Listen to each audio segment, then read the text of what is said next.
استاد جان یک سوال داشتم. همین سوالی من به شما چی مصلحت میتید؟ انا خیر خداوند شما به جزای خیر دهد.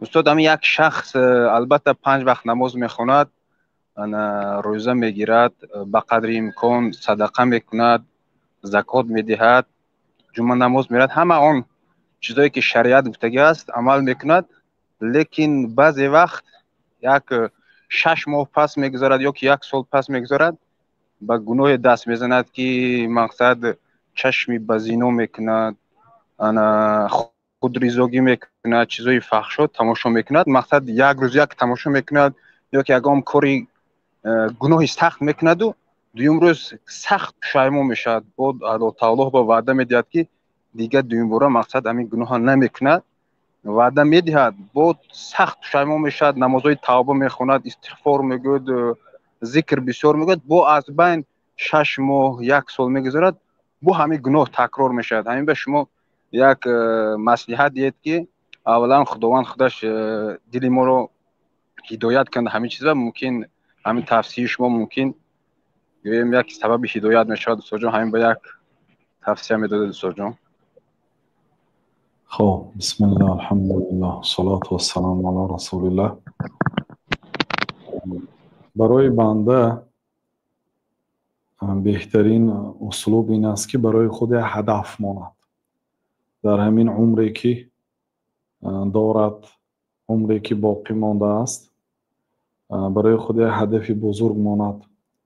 انسان این نه که یک به دنیا آمد، زندگی کرد و برای تأمین زندگی خودش یا اهل و عائلش کوشش کرد، یک علاج کرده زندگی کرد و باز همین دنیا گذشت رفت.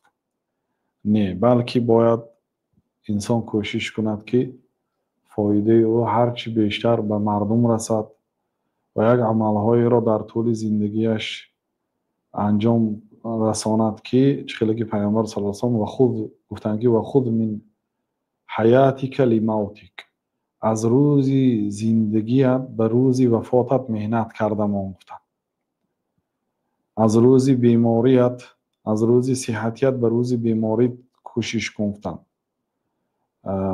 و فراغک قبل شغلک، وقتی خالگیت را غنیمت دان پیش از آن که مشغول شوی، یعنی از حسابی مشغول شوی در ایام آرامی و وسیگی وقتت عمل کرده گرفتم.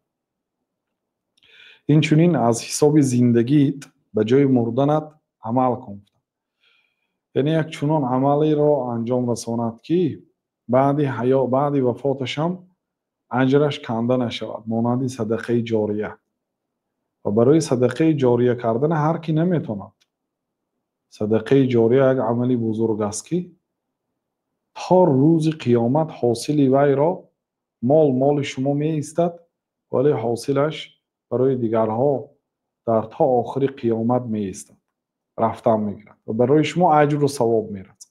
مثلا همین گونه عملهای عظیم اجرا کنند. مقصدهای وقتی که بزرگ میمونید شما علاقه مشغولی به همون عمل هستید و حتی لذتی همون عمل. مثلا من بعضی دهقانهای میبینم، دهقان 80 ساله شدگی است، از 70 زیاد گذشتگی بود اون وقتا.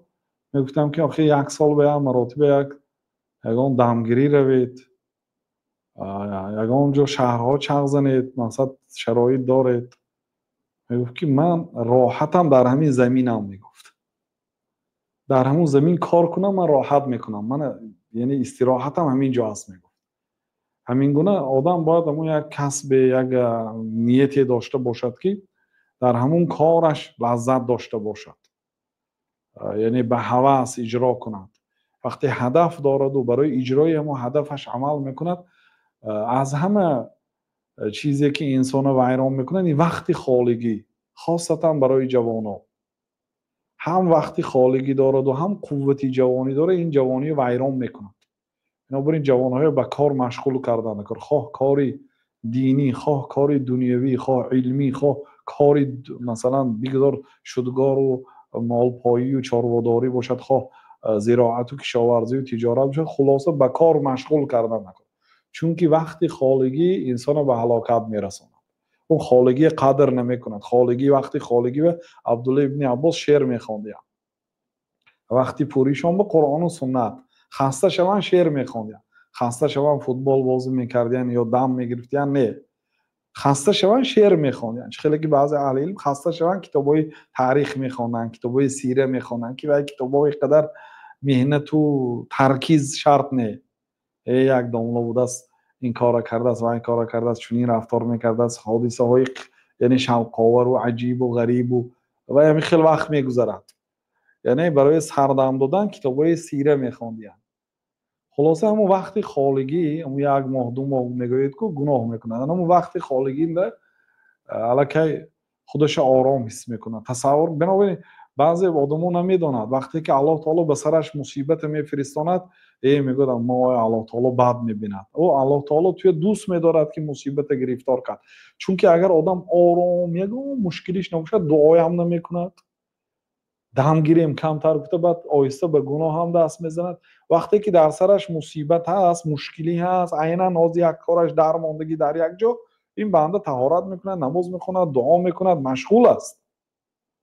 بنابراین پیامبر صلی الله علیه و سلم میگه من یرید الله به خیرا یصیب منه، و کسی الله تعالی نیکی خواهد و به یک مصیبت گرفتار میکند.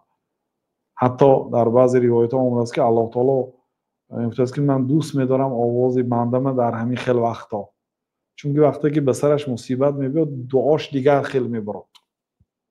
افسوس که طبیعت انسانی همی که در وقت مصیبت و الله تعالی مشرکای هم نقل کرد که فیده رکیبو فی الفلک دعوا الله مخلصین له الدین، وقتی که به کشتی می نشستند و طوفان میشد اونها الله تعالی را خالص دعا میکردند. وقتی که نجات میافتند اذا هم مشرکون یا که یشرکون، وقتی که به خشکی میبرآمدن و تینجی امانی بود مشرک بودن، یعنی از بت‌ها یاری میپرسیدن. در وقت مشقت از الله تعالی یاری میپرسیدن. بنابراین این ناشکری هست واقعا. وقتی که بنده الله تعالی سلامتی داده است، نعمت داده است، مصیبت نداده است، ببینید بلا نیست، اون گناه همون وقتی بلا نبودگی نمیشد. وقتی که کارتون میغلطد، مشغول هستید، محتاج هستید، اون وقتا گناه نمیکند غالبا آدم مومن. لیکن به هر حال وقتی که الله تعالی میگه که اذا فعلوا فاحشه او ظلموا انفسهم ذكروا الله فاستغفروا لذنوبهم، وقتی که یک فاحشه را اجرا کردند یا اینکه یگان گناهی را کردند فاستغفروا الله، از الله تعالی مغفرت میپرسند. یعنی الله تعالی تقوادارها را در این آیات وصف کرده میاد که والذین اذا فعلوا فاحشه، اونایی که فاحشه را اجرا کردن، یک نوع فاحشه را اجرا کردن، اونانی نظر کردن.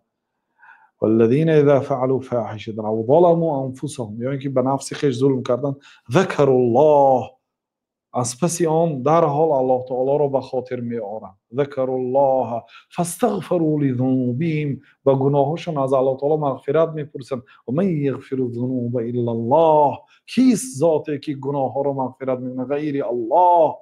و من یغفر الذنوب الا الله ولم یصروا علی ما فعلوا، لیکن به همون گناهی که کردن بردوام نبودن. ولم یصروا علی ما فعلوا و هم یعلمون، اونا میدونن که دیگر همین گناه رو بردوام نیستن. یعنی اگر توبه کردن الله تعالی آنها را میبخشد و آنها از جمله بندگانی به تقوا حساب میآورند اگر در حال استغفار و توبه کنند.